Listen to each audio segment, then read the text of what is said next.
So it's important that you set up the camera properly when you're videotaping. So first of all, if you're using a mini DV camera, you should go into the menu settings and you should be recording at SP mode. SP stands for standard play. If you put it in any other mode, try to lengthen out the length of your tape. When you get a mini DV tape, it's 60 minutes. So by putting it in LP mode, long play, you're putting it in 90-minute mode. That is not good quality. You're taking away from your quality. So the first thing you want to do is make sure it's on SP. If you're using a hard drive camera, you should make sure that your camera is on, you can put it on HD quality or super. And the way that you would see that on the hard drive cameras is when you choose the setting, it'll tell you how much time you have to record.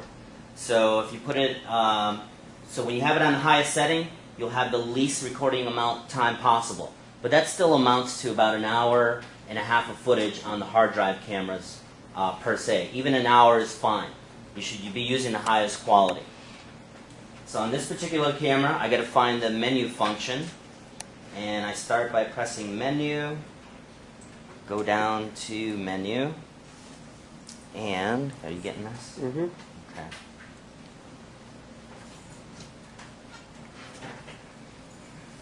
Record mode.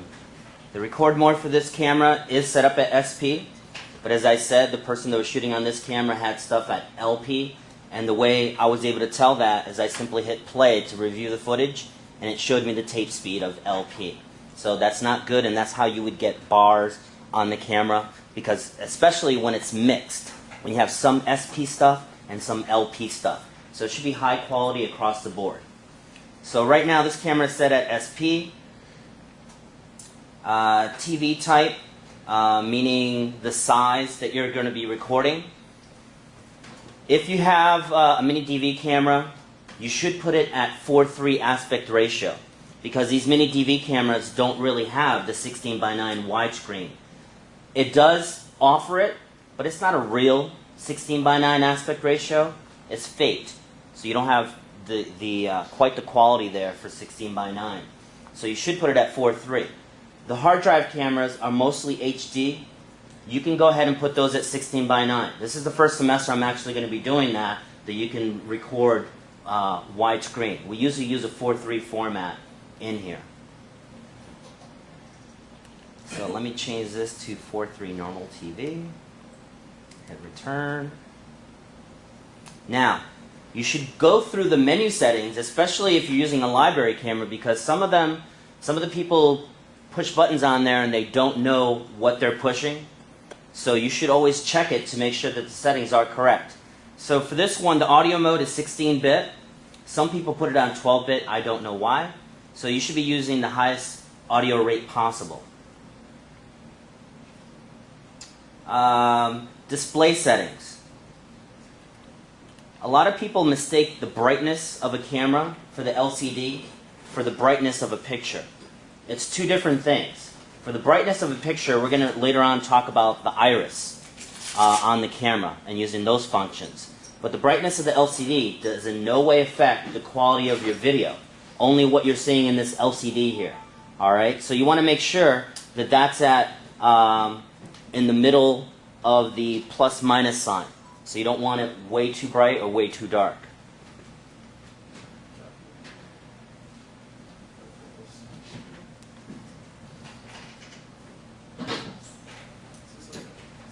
Some people have the beep on and off. It doesn't matter.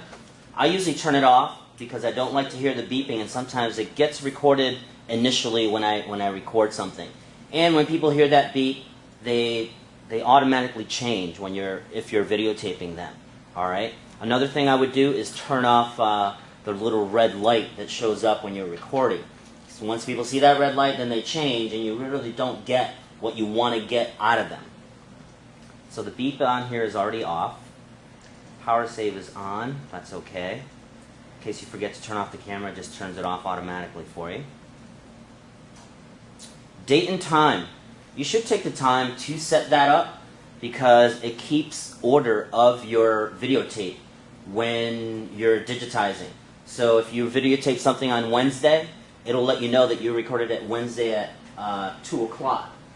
That'll be useful to you. But if the dates are all messed up, those are the kind of dates you're going to get when you digitize. So you should set the time and date on your personal cameras or the cameras that you get from the library. Let me go to the top here. Okay. All right, other menu functions on your camera. The automatic shutter, you can have that on. We'll play with the iris later on, and we can adjust those certain functions. But for the most part, you can leave that on. Zoom type, always turn the digital zoom off. You never want to use a digital zoom. It provides for ugly-looking footage. It's not real footage, and it's a bogus selling factor when you go and buy a camera. It's like, well, this one's got 2000 digital zoom. Do you know what 2000 digital zoom is going to look like? It's going to look like crap. It's going to be all pixelated.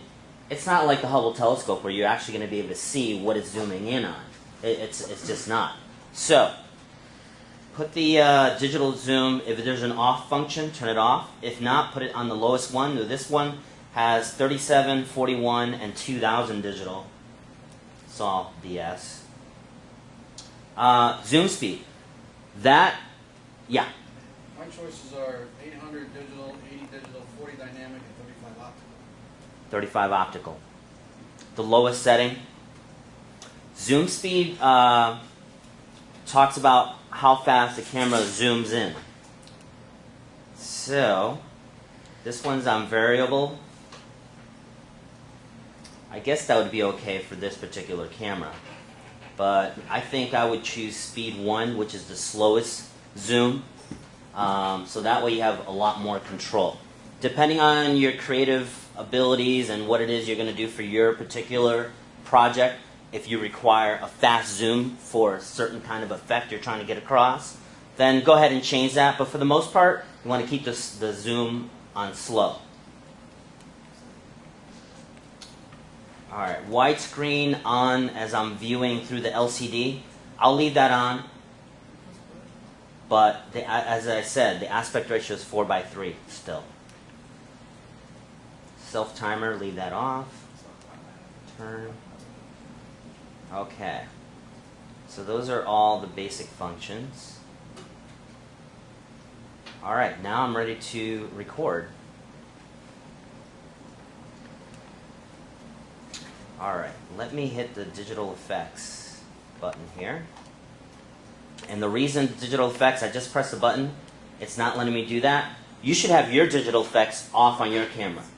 Don't do any, if your camera has fancy things that you can do sepia, you can do black and white, stuff like that. Don't use any of those things. Because that's what the editing software is for. So you can manipulate footage, and if you want to change it black and white, you always shoot good raw footage, and you do all your manipulation on the computer with the editing software.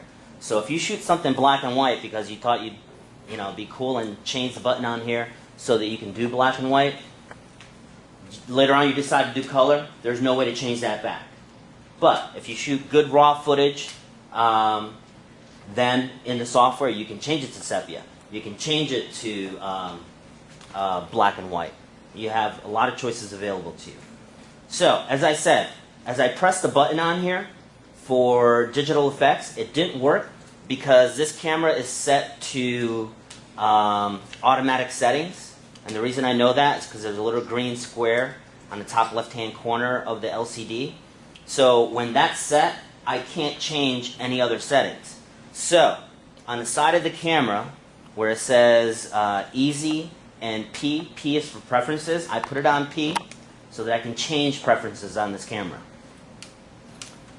Now let's look at the functions, and I got a lot more available to me. Alright.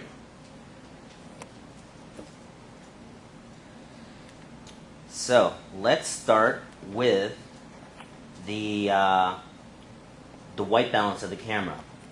For the most part, this is an intro class, so let's keep the white balance on auto. Later on, an advanced class or maybe towards the last project, if you wanted to play with the white balance, we'll talk about that more then. But for the most part, you want to keep it on automatic white balance, because you can notice if you have the wrong white balance setting, then your footage will look off.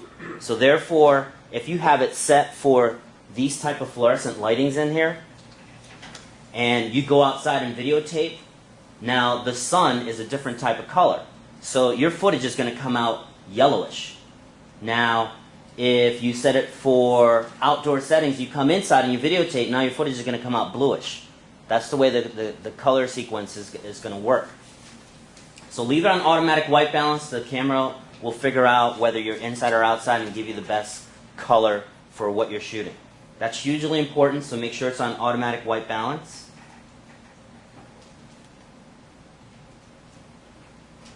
Image effect. This is the stuff I'm talking about. Different things that cameras can do. So leave your image effect off. You don't want to do any fancy stuff on here. Do it with the editing software. Alright, this particular camera has LCD light off and on. I'm going to set it to off. And again, digital effects, make sure digital effects are off on your camera.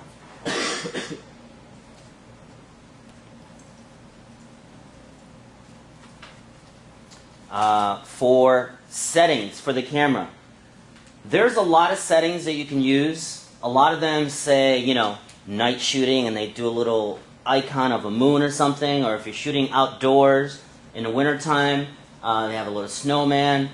Each company has their own little type of logo to depict that, but just put it on regular program so that you control the iris for the camera for the right color of the shot.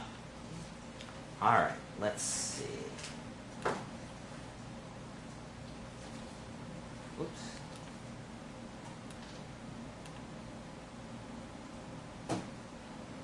Oh, here's another one. Image stabilization. They usually show a hand with a little parentheses on the side of the hand.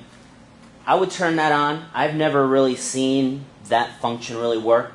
It means that it'll help you stabilize the image. But as I said, you handhold the camera, you're going to get a shaky shot. So we're always shooting with a tripod in this class. You can turn it on, like I said, but I really haven't seen it do anything.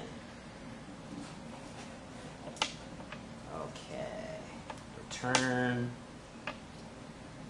Alright, all the other. Oh, here's another one. Windscreen. I'm going to leave it on auto, or you can turn that on. But again, unless you have a super expensive camera, that windscreen function is not going to do anything for you. So, this is about a $300 camera. I'll turn it on. I don't think that it's really going to affect anything. But, as later on as I talk more about shooting and how to shoot, I'll show you how to avoid having the wind shoot through your microphone so that you don't hear anything. Well, to avoid that, so that you can hear whatever it is you're videotaping. I'll turn it on. On this particular camera, it's not going to do anything, I'm sure. Okay. So those are all the settings. Camera's on camera, ready to shoot.